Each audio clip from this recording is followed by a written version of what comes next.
चले देखिए, अगला हमारा विद्युत रासायनिक सेल है। इस सेल को हम लेकलांशी सेल कहते हैं। लेकलांशी सेल, कल हमने साधारण वोल्टी सेल पढ़ा था, उसमें ध्रुवण नामक घटना अपन ने देखी थी। हाइड्रोजन गैस के बुलबुले बने थे जिन्होंने सेल की क्रियाविधि को बंद कर दिया था। और दूसरा दोष क्या देखा था उसका? स्थानीय क्रिया। उन्हीं बिंदुओं को ध्यान में रखना है तो यह हमको अच्छे से समझ में आएगा। लेखलांशी सेल की संरचना चित्र में प्रदर्शित है। डायग्राम जैसा कि आप देख रहे हैं, लेबल किया हुआ, इसमें 1 2 3 4 5 6 नंबर डले हुए हैं। फोकस कीजिए, जो बतलाता हूं मैं आपको।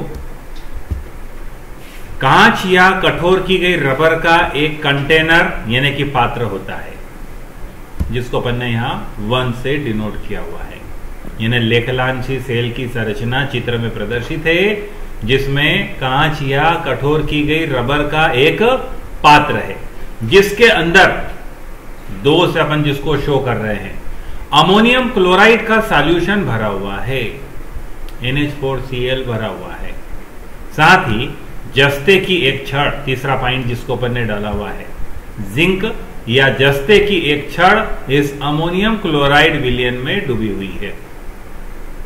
साथ ही हम देखते हैं अगला पॉइंट 4 के रूप में जो यहां बतलाया गया है, यह एक सरंध्र पदार्थ की बनी हुई ट्यूब है या सरंध्र पात्र है, जिसको हमने अमोनियम क्लोराइड के विलयन के अंदर रख दिया है।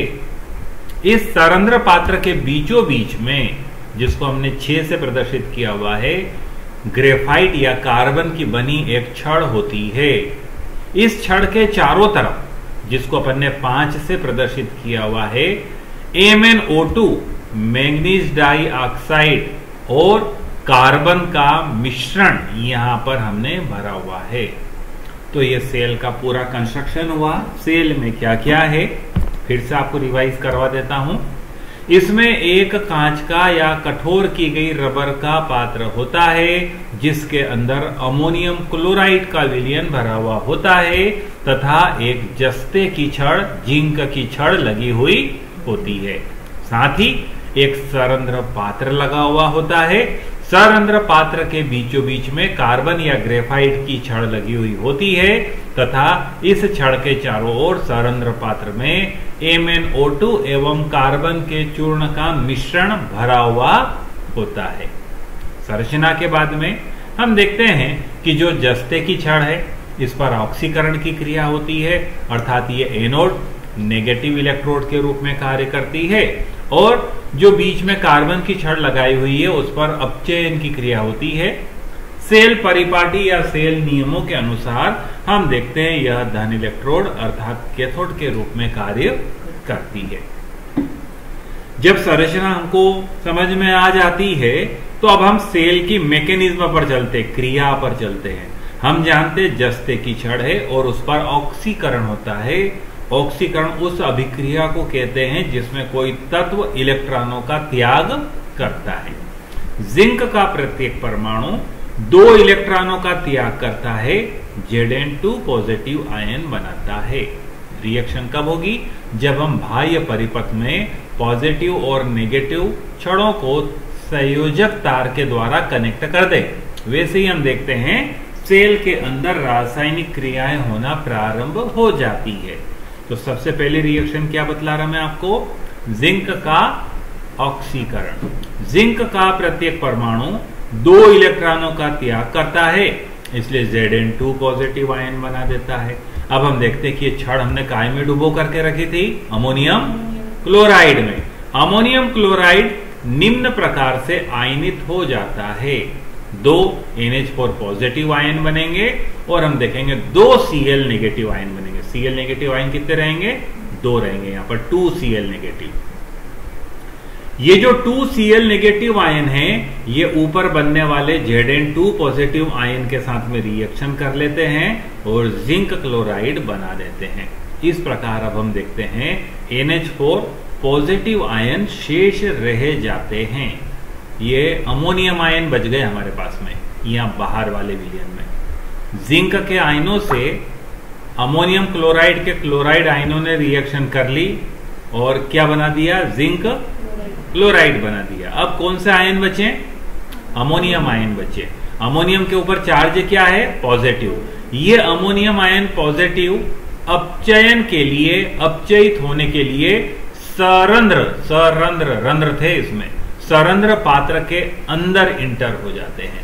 ये अंदर इंटर कर गए और कार्बन की छड़ पर जाकर के अपचयित हो जाते हैं, इलेक्ट्रॉन ले लेते हैं। कार्बन की छड़ से इलेक्ट्रॉन ले लेते हैं, इलेक्ट्रॉन लेते हैं, अमोनिया गैस बनाते हैं और हाइड्रोजन गैस बनाते हैं। ट्वाइस NH4 पॉजिटिव है, 2 इलेक्ट्रॉन जोड़ेंगे तो 4 दूना 8, इसमें हाइड्रोजन है। 6 हाइड्रोजन अमोनिया गैस बनाने के काम में आती है और 2 हाइड्रोजन H2 के रूप में मुक्त हो जाती है। हम जानते हैं वोल्टी सेल में हमने देखा था, यही हाइड्रोजन तो गड़बड़ कर रही थी, यही हाइड्रोजन इलेक्ट्रोड पर चिपक रही थी और सेल की क्रिया को रोक रही थी, बंद कर रही थी। और इस घटना को अपन ने क्या नाम दिया था, ध्रुवण। तो यहां पर हम देखते हैं कि ये H2 भी ध्रुवण करने का कार्य करती है। इस छड़ के चारों ओर गैस के बुलबुले जमा हो सकते हैं। तो कल हमने देखा था ध्रुवण को दूर करने के लिए क्या उपाय लगाया था हमने, एक तो हमने ब्रशिंग किया था उसका यांत्रिक विधि के द्वारा, और दूसरा क्या मिला दिया था, निध्रुवक, डिपोलराइजर, जिसमें ऑक्सीजन होती है। तो वह हमने यहां ऑलरेडी मिलाया हुआ है, उसको हम बोल रहे हैं MnO2। यह MnO2 अपनी ऑक्सीजन बनने वाली हाइड्रोजन गैस को दे देता है और हाइड्रोजन गैस को काय में कन्वर्ट कर देता है, H2O में। इन्हें पानी बना दिया उसने, गैस के रूप में रहने ही नहीं दिया। फलस्वरूप हम देखते हैं सेल में ध्रुवण नहीं होता। साथ ही हम देखते हैं MnO2, Mn कितने हैं, 2, ऑक्सीजन कितनी है, 2 दूना 4, 4 में से 1 ऑक्सीजन निकल गई तो ऑक्सीजन कितनी बची, 3। Mn कितने थे, 2। जो MnO2 था वो Mn2O3 में परिवर्तित हो जाता है। यह Mn2O3 अलग रूप हो गया था, तो हमारे पास में क्या MnO2, लेकिन इसमें से क्या निकल गई, ऑक्सीजन निकल गई। तो यहां पर जो Mn2O3 बना हुआ है ये क्या करेगा, इस पात्र के बाहर वातावरण से ऑक्सीजन को रिएक्ट कर लेगा, ऑक्सीजन के साथ वो अभिक्रिया दर्शाएगा, कौन, Mn2O3, और ऑक्सीजन वापस से जोड़ करके वापस काय में परिवर्तित हो गया, ये MnO2 में कन्वर्ट हो गया। संपूर्ण सेल की रिएक्शन को हम इस प्रकार बतला सकते हैं, Zn है, क्रिया करने वाला NH4Cl है और क्रिया करने वाला MnO2 है। 3 पदार्थों की क्रिया होती है, Zn plus NH4Cl plus MnO2। क्या क्या बना, Zn और Cl को मिला करके ZnCl2 बना। NH4 से क्या बन गई, अमोनिया बन गई, ये अमोनिया बन गई।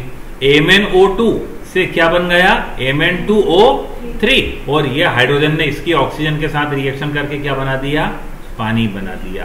साथ में हम देखते हैं सेल है, सेल उस युक्ति को कहते हैं जो रासायनिक ऊर्जा को, केमिकल एनर्जी को इलेक्ट्रिकल एनर्जी में कन्वर्ट करता है। सेल वह डिवाइस होती है जो रासायनिक ऊर्जा को विद्युत ऊर्जा में परिवर्तित कर देता है। फलस्वरूप हम देखते हैं यह ऊर्जा वोल्ट के रूप में हमें आउटपुट में जब भी हमें प्रयोग करना होता है वहां पर हम इसका प्रयोग कर लेते हैं। अब इस सेल में होता क्या है, हम देख रहे हैं कि H2 तो गैस है और हमने बताया कि H2 गैस के द्वारा क्या हो जाता है, इलेक्ट्रोड का ध्रुवण। लेकिन निध्रुवक हमने क्या मिला दिया यहां पर, MnO2। MnO2 किस रूप में है, ठोस के रूप में है, इसलिए यह है हाइड्रोजन गैस का उतनी आसानी से उन्मूलन नहीं कर पाता। यानी इस सेल में भी ध्रुवण तो होता है, ध्रुवण तो होता है, लेकिन पड़े पड़े धीरे धीरे वो ध्रुवण वापस से समाप्त हो जाता है, क्योंकि हाइड्रोजन गैस को ये ठोस Mn2 धीरे से काय में बदलेगा, लेकिन तत्काल नहीं करेगा। यानी इसके में भी ध्रुवण होगा और ये सेल भी काम करना बंद कर देगा, लेकिन थोड़ी देर के लिए छोड़ेंगे तो वापस से वो तैयार हो जाएगा, उसकी हाइड्रोजन गैस समाप्त हो जाएगी, जल के रूप में कन्वर्ट हो जाएगी। इसलिए लेखलांशी सेल का प्रयोग उन स्थानों पर किया जाता है जहां पर रुक रुक करके धारा की आवश्यकता होती है, लगातार करंट नहीं चाहिए, रुक रुक करके चाहिए, तो वहां इस प्रकार के सेल का प्रयोग किया जा सकता है। तो यह पूरा लेकलांची सेल है। देख लीजिए नोट्स में पूरा डेरिवेशन, इसकी सारी रिएक्शंस और मैकेनिज्म को ध्यान से देख लीजिए।